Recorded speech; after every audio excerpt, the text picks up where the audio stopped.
चुनावी साल में प्रदेश की दोनों राष्ट्रीय पार्टियां भाजपा और कांग्रेस अब चुनावी तैयारियों में पूरी ताकत से जुट चली हैं।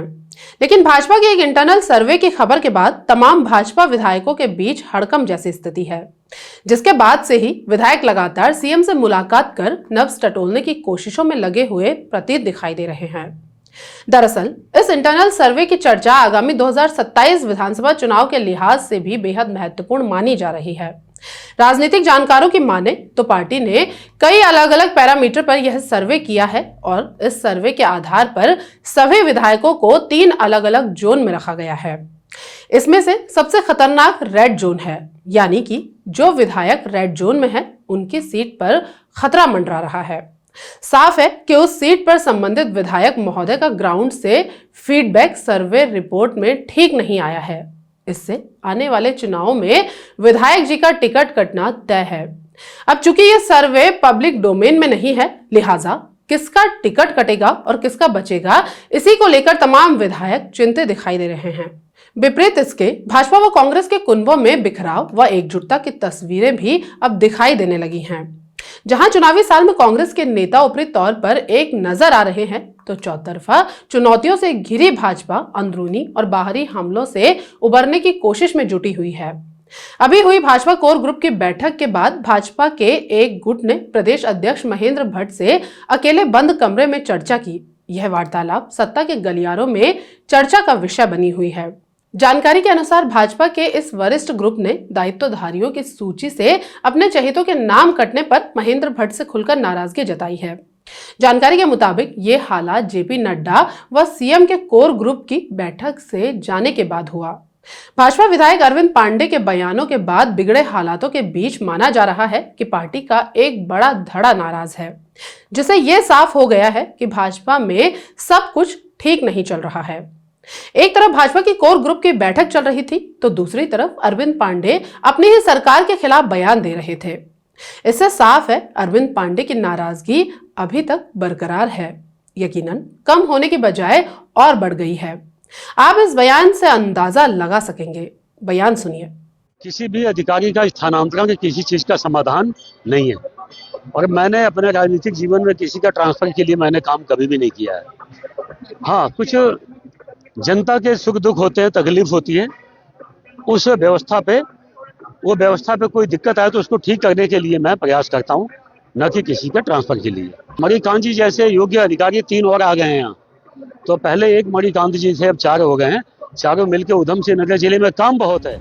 दूसरी तरफ कांग्रेस पार्टी ने बिगड़ी कानून व्यवस्था, भ्रष्टाचार समेत अन्य मुद्दों को लेकर राजभवन का घेराव किया। प्रदेश में बिगड़ती कानून व्यवस्था, बेरोजगारी, भर्ती घोटालों और महंगाई के मुद्दे को लेकर हजारों कांग्रेसियों के राजभवन कूच से राजनीतिक पारा जरूर चढ़ गया है। देहरादून में उमड़े कांग्रेसियों के सैलाब ने 2027 के विधानसभा चुनाव की तैयारी पर भी मुहर लगा दी। इस कूच में कांग्रेस की पिछले कई दिनों की मेहनत सड़कों पर दिखाई दी। प्रभारी की मौजूदगी में सभी वरिष्ठ नेता एक साथ खड़े नजर आए। लगभग 4 किलोमीटर लंबे कूच के दौरान भाजपा सरकार के खिलाफ जमकर नारे लगे। कांग्रेस का राजभवन कूच, पार्टी की एकजुटता और सरकार पर हमले, ये सभी भाजपा के सामने चुनौती पेश कर रहा है। प्रदेश अध्यक्ष गणेश गोदियाल, प्रीतम सिंह व हरक सिंह रावत के कमान संभालने के बाद यह कांग्रेस का एक बड़ा राजनीतिक बदलाव कांग्रेस में देखा जा रहा है। इससे पूर्व कांग्रेस के वरिष्ठ नेताओं ने हथियारों का सिलसिला बढ़ने पर एकजुटता दिखाते हुए पुलिस मुख्यालय का घेराव भी किया था। कांग्रेस के हालिया धरना प्रदर्शन में यशपाल आर्य, गणेश गोदियाल, हरीश रावत, हरक सिंह रावत, प्रीतम सिंह व करण माहरा कदमताल करते दिखाई दिए। ये सभी वरिष्ठ नेता अपने अपने हिसाब से भी मुद्दे उठाकर भाजपा को घेरने की कोशिश में जुटे हैं।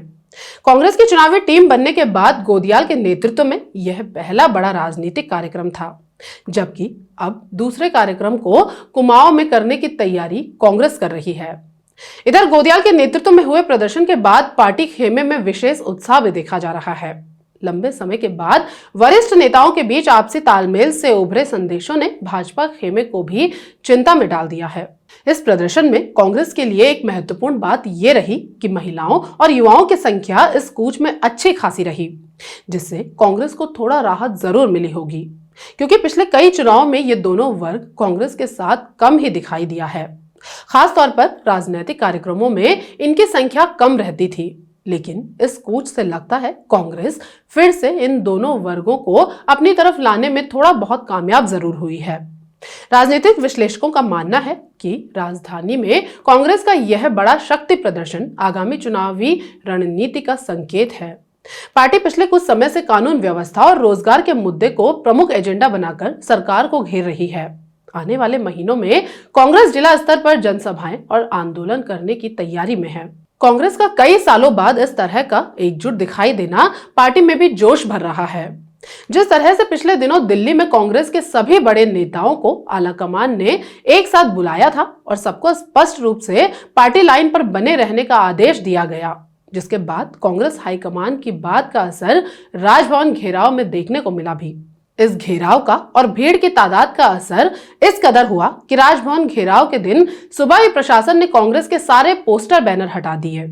हाँ, ये अलग बात है कि विभाग को सत्ता पक्ष के पोस्टर इस दौरान दिखाई दिए नहीं।